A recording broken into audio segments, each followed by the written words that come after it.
You are listening to the So Now What podcast with Lana episode number 153. So now what?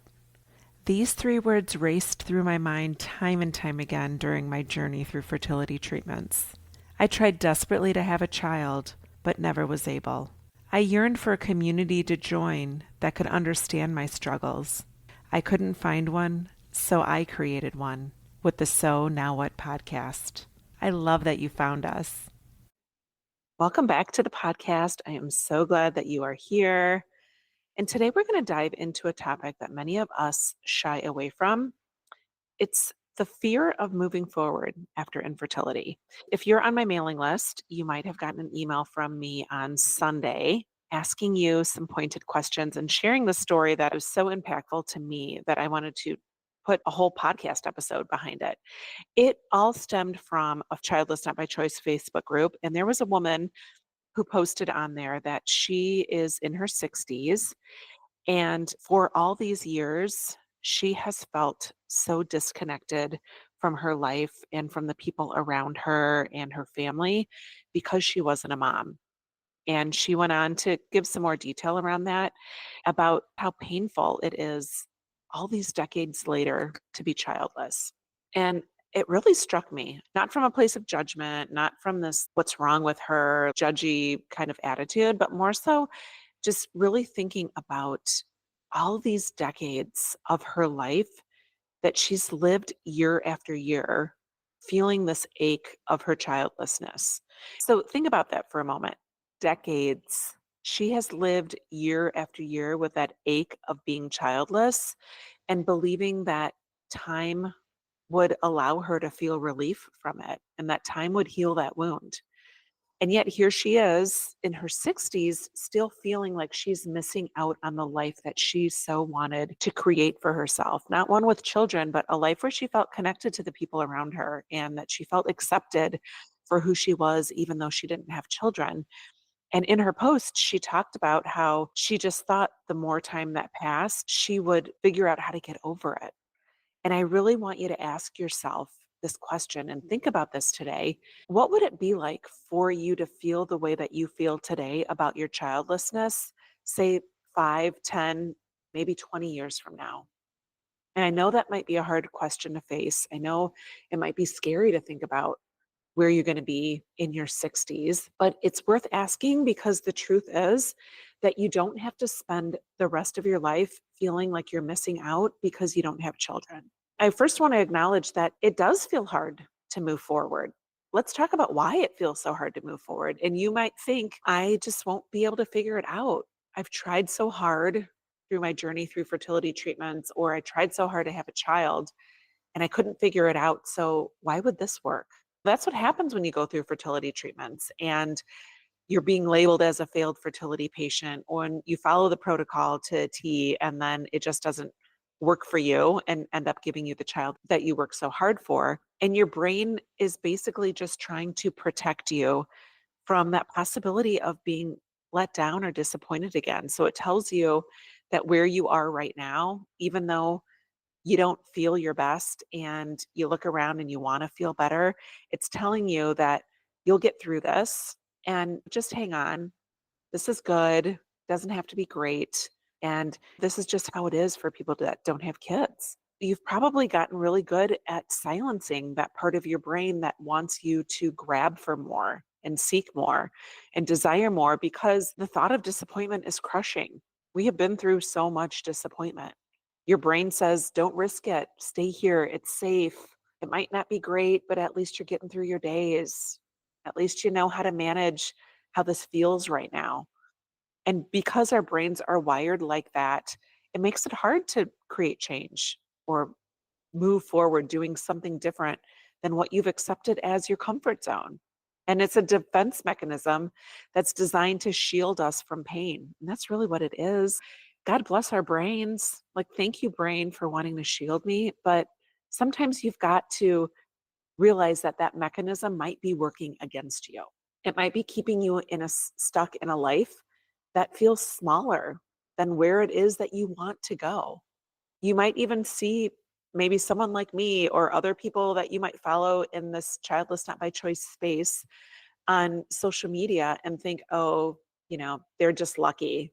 They have something that I don't, or they were offered an opportunity that I don't have, or they have this secret sauce that worked for them that's not available to me. That is just a bunch of BS. I am no miracle story.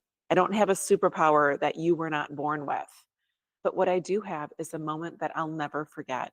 A moment where I looked at myself in the mirror and admitted to myself that the life that I was living was not the life that I wanted for the rest of my life. And in that moment, I decided that I was willing to turn my life into something that I wanted, even though it didn't have the children that I dreamed of. Even though it turned out so differently than I ever could have imagined. And the heartbreak that I went through and the disappointment and disconnection was something that I was not prepared for how to manage.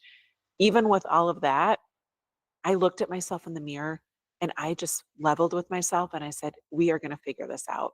And that's basically where it is. There was no rocket science. There was no one who knocked on my door. There was no investment that I made that yielded thousands of dollars that allowed me the opportunity to pay for life coaching. Nothing. It was just me looking in the mirror and being honest with myself that I wanted more. And in that moment, when I decided to work with a life coach, that was the moment that I decided to invest in working with a life coach.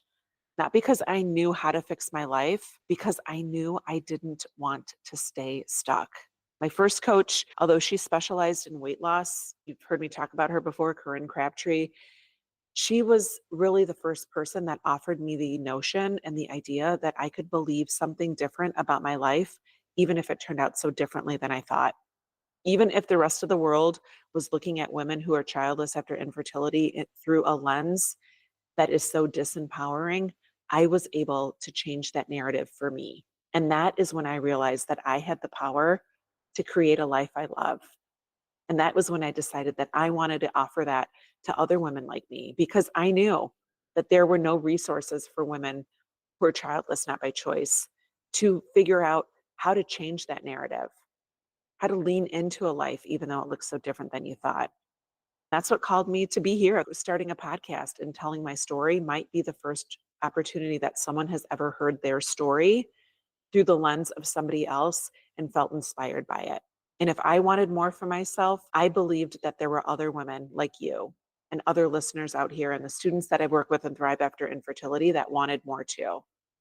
But here's the thing, and I'm gonna just be really blatantly honest with you this week, telling yourself that the timing isn't right, telling yourself that you don't have the money or that money's too tight. Your brain throws up a lot of excuses about why this is not right for you, why changing things and leaning into your life without children isn't possible for you to do. You might be telling yourself that the timing's not right, that time is going to eventually heal your wounds.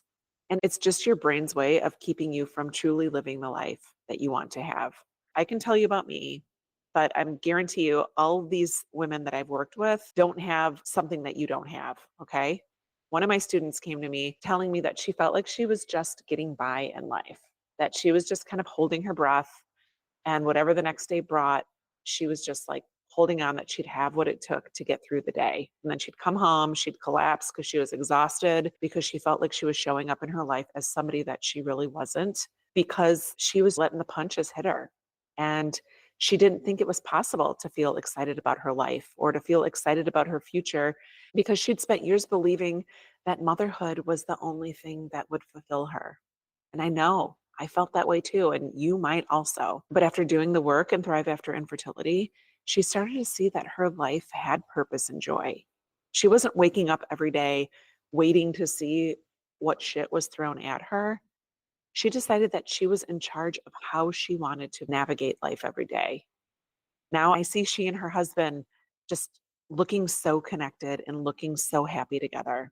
I see her excelling in her career. She recently got her PhD, something that I remember she and I talked about when we had our first Thrive call, that she so wanted to get her PhD, but she just couldn't figure out how to put it together, to put her thesis together on paper. To see like the happiness that she has on her face tells me that she realized that her value wasn't tied to motherhood.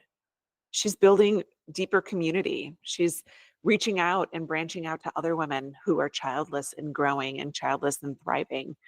She's feeling connections with her friends with kids. I'll see pictures of her with her godkids. I remember that was something that was super hard for her to feel connected to the parents of her godchildren because she felt like they had the kids and she didn't. And she was second fiddle. She looks so happy whenever I see photos of her and her godchildren. Think of her as an example, but I really want you to think of you.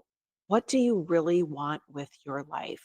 If you could pick just one word to describe how you want your life to feel, even though you're going to be childless the rest of your life, imagine it just like what 1 year from now. How do you want to feel 1 year from now? Do you want to feel confident? Do you want to feel excited? Do you want to feel powerful? Do you want to feel at peace? Take a moment and think about it because the truth is, whatever word you choose, it's possible for you, but it's not going to happen by accident. It's not going to happen because the calendar has flipped and it's 2026 and all of a sudden time brought you this life on a platter that you've been dreaming about. It takes courage to step forward. It takes courage to say that you want more for yourself. It takes work to let go of the belief that time alone will fix things. Like we've been hearing that for generations. But most importantly, it takes support from you and support from people who have been down this path because none of us are meant to do this alone. If that sounds like something that you're wanting more of, know that it's available to you. I know staying in your cocoon and feeling as though life is okay enough, but don't sell yourself short. There are women out here doing this amazing work, and they are no more special than you are. You are just as deserving as they are. The only difference is they said yes to them. There was this inkling inside of you, I know, to continue listening to this episode. So take that as your sign that you are ready for this. If you want to talk more, of course, you know that you could always book a Thrive call with me. I have my next class of Thrive After Infertility starting in February. So maybe this is your time to start saying yes to you and realizing that you are so much more in control of your future than it may have felt like during your years of infertility. Don't spend the rest of your life feeling like you're missing out. I wasted way too many of my years doing that. And I want you to know that you don't have to carry this ache forever. So I hope you have a beautiful week. I hope you really think about this and know that I love you. And remember that it's never too late to discover your meaning. I'll talk to you next week. Hey, real quick, I just want to tell you about an awesome resource I created. If you have ever found yourself in conversations with people, or maybe people offering you suggestions about what you should do to become a mom, it's called the Top 27 Things People Say When You're Childless and How to Respond. You can get your copy free at lanamanikowski.com/things people say.